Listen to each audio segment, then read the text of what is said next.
بسم اللہ الرحمن الرحیم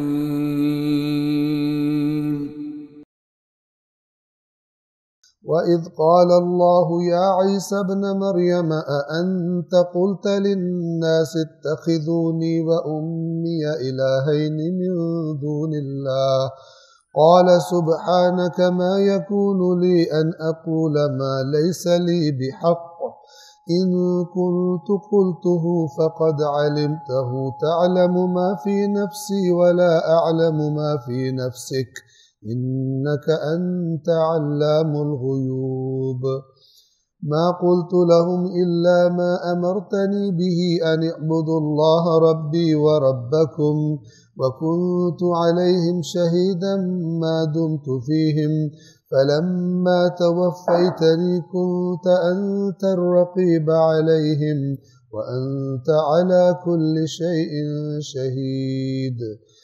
آیت نمبر 116۔ وَإِذْ قَالَ اللَّهُ يَا عِيسَى ابْنَ مَرْيَم، اور جب اللہ کہے گا، اچھا یہ جو ایکچولی لفظ ہے وَإِذْ قَالَ یہ ماضی کے لیے، اور جب اللہ نے کہا، حالانکہ ابھی قیامت میں کہنا ہے، قیامت میں کہنا ہے، لیکن میں نے کل عرض کیا کہ یہ ایک بلاغت کا انداز ہوتا ہے کہ اس طرح بات کی جائے جو ہونی آئندہ ہے کہ جیسے وہ ہو چکی ہے اتنی یقینی ہے، یہ بلاغت کا انداز ہے، یعنی ایسے بات بتائی جا رہی جیسے ہو چکی ہے اگر سننے والوں کو شک نہ ہو کہ یہ ہونی ہے یا نہیں ہونی۔ اور جب اللہ نے فرمایا اے عیسیٰ ابن مریم اَأَنْتَ قُلْتَ لِلنَّاسِ، کیا آپ نے لوگوں سے کہا تھا اتخذونی وَأُمِّيَ إِلَٰهَيْنِ مِن دُونِ اللَّهِ، کہ اللہ کے سوا مجھے اور میری والدہ کو معبود بنا لو۔ آپ نے کہا تھا کہ ان کی عبادت شروع کر دو، میری اور میری والدہ کی۔ قال سبحانک، عیسیٰ نے عرض کی تو ہر عیب سے پاک ہے کہ تیرے سوا کوئی معبود ہو اور ایسی بات تیری عبادت میں کسی کو شریک بنایا جائے۔ ما یکون لی ان اقول ما لیس لی بحق، میں ایسی بات کیسے کہہ سکتا ہوں جس کا مجھے کوئی حق ہی نہیں ہے، میں کہہ سکتا۔ اور پھر ادب دیکھیے اللہ سے، جیسے پہلے کل گزرا نا کہ قالوا لا علم لنا، کہیں گے ہمیں کچھ پتہ نہیں، تو اصل جاننے والا، یہ ادب ہے۔ یہاں پہ عیسیٰ بھی کیا کہیں گے، ان کنت قلتہ فقد علمت، اگر میں نے ایسی بات کی ہو تو یقیناً تو علم رکھتا ہے۔ کیوں؟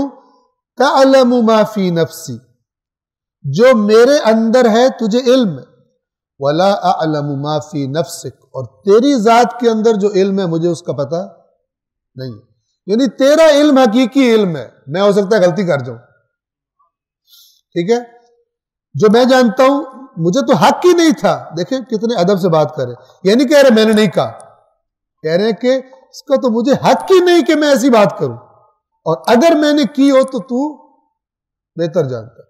اب یہ انبیاء کا، حضرت عیسیٰ جیسے جلیل القدر نبی کا ادب اور احترام دیکھیں، اور وہ دیکھیں کہ وہ کہہ رہا ہے چھوڑ دو میرے مرید کو، اللہ کو دوبارہ جا کے کہو میں نہیں مان رہا، یہ دیکھیں، اور قرآن میں انبیاء کا، اللہ کے ان بندوں کا ادب دیکھیں، اللہ سے بات کرنا۔ اگر یہاں سے سیکھا ہو دین، پھر یہ ڈھکوسلے نہیں انسان کے ذہن میں فٹ آتے، لیکن اگر اس کو نہ دیکھا ہو پھر جو مرضی بنا لو۔ تو اللہ تعالیٰ ایک بالکل کمزور اور ریٹائرڈ جو کوئی کام نہیں کرتا سائٹ پہ بیٹھ گیا ہے، باقی جس کے جو پیر ہیں وہی چلا رہے ہیں کائنات، ٹھیک ہے نا، وہی سارے کام کر رہے ہیں، کوئی کسی کو کہہ رہا ہے، کوئی کسی کو کہہ رہا ہے، نہیں کہتے تو اللہ کو نہیں کہتے۔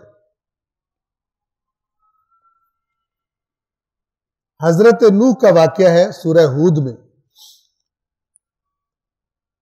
حضرت نوح نے 950 سال اللہ کی دین کی تبلیغ کرتے ہوئے، ڈیوٹی کرتے ہوئے دھکے کھائے قوم سے، برا بھلا تانے سنے، 950 سال بعد حضرت نوح کا بیٹا ڈوبنے لگا جب طوفان آیا، تو حضرت نوح نے اللہ تعالیٰ سے بڑے ادب سے بیٹے کے بارے میں توجہ چاہی، اللہ نے منع کر دی۔ اور منع بھی آپ دیکھیے، خدا کو پہچانے 950 دن نہیں ہے، نہ 950 ہفتے ہیں، نہ 950 مہینے، 950 سال کا بوڑھا، یعنی جو خدمت کر کر کے، اور وہ کہ اللہ کیا جواب دے رہے، یہ تیرا اہل نہیں ہے، اس کو اپنے اہل بیت میں سے کاؤنٹ مت کر، یہ نہیں ہے، کیونکہ اس کے اعمال ٹھیک نہیں۔ اور پھر کیا فرمایا، اے نوح میں تجھے نصیحت کر رہا ہوں، جاہلوں میں سے نہ ہو جانا۔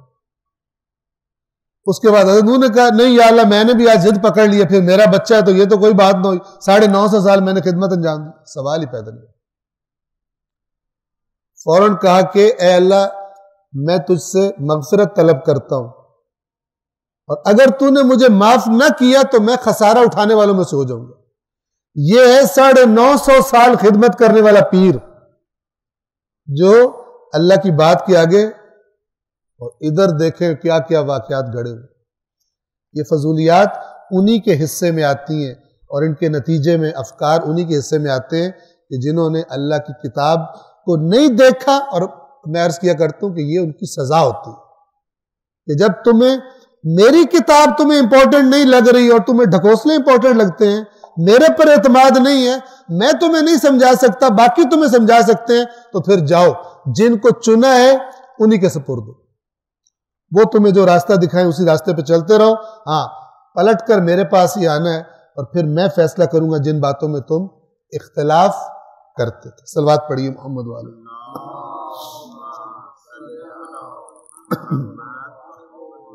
تعلم ما فی نفسی، جو میرے اندر ہے تو علم رکھتا ہے، ولا اعلم ما فی نفسک، اور جو تیرے اندر ہے میں نہیں جانتا۔ انک انت علام الغیوب، غیبوں کا جاننے والا تو ہی ہے۔ اب آگے یہ کیوں کہہ رہے ہیں غیبوں کا جاننے والا تو ہی ہے، توجہ فرمائیں۔ 117 نمبر آیت، حضرت عیسیٰ کا جواب ابھی جاری ہے اللہ کی بارگاہ میں، عدالت میں گویا کہ اللہ نے بلایا ہے اور پوچھا ہے کہ یہ جو خراب ہوئے پڑے قوم تیری، آپ نے کہا تھا ان سے۔ حضرت عیسیٰ اپنی الفیہ بیان جمع کروا رہے اللہ کی بارگاہ میں کہ میرا ان سے کوئی تعلق نہیں۔ توجہ کیجیے 117، ما قلت لهم الا ما امرتنی بہ، میں نے کچھ نہیں کہا ان سے سوائے اس کے جس کا تو نے مجھے حکم دیا تھا۔ میں حلفیہ بیان دے رہا ہوں کہ میں نے جو اے اللہ تو نے مجھے امر کیا تھا میں نے ان کو وہی کہا، اس کے علاوہ میں نے کوئی بات ان سے نہیں کی۔ اور وہ کیا تھی؟ ان اعبدوا اللہ ربی و ربکم، اور یہ کہ اللہ کی عبادت کرو جو میرا بھی رب ہے اور تمہارا بھی رب ہے۔ اب دیکھیں معبود ہونا کس کے ساتھ جوڑا جا رہا ہے؟ رب ہونے کے ساتھ جوڑا جا رہا ہے۔ ان اعبدوا اللہ، اللہ کی عبادت کرو۔ کون اللہ؟ ربی و ربکم، جو میرا بھی رب ہے اور تمہارا بھی رب ہے۔ اور اب سنیے، وَكُنْتُ عَلَيْهِمْ شَهِيدًا مَا دُمْتُ فِيهِمْ، اور جب تک میں ان کے درمیان رہا، جب تک میں اس قوم میں زندگی گزار رہا تھا، میں گواہ ہوں ان پر کہ میں نے یہی باتیں کی۔ فَلَمَّا تَوَفَّيْتَنِي، اور جب تو نے مجھے اٹھا لیا، كُنْتَ أَنْتَ الرَّقِيبَ عَلَيْهِمْ، تو خود ہی ان پر نگران ہے۔ پھر میرے بعد انہوں نے کیا کیا ہے؟ تو خود ان پر نگران ہے۔ وَأَنْتَ عَلَى كُلِّ شَيْءٍ شَهِيدٌ، اور تو ہی ہے کہ جو ہر چیز پر گواہ ہے۔ میں جب تک تھا ان کے درمیان میں گواہی دیتا ہوں کہ میں نے ایسی کوئی بات نہیں کی، بعد میں انہوں نے گڑا ہے، اور جب تو نے مجھے اٹھا لیا تو پھر تو ان کا نگران تھا، اور تو ہے کہ جو ہر چیز پر گواہ ہے۔ اللہ العلی العظیم۔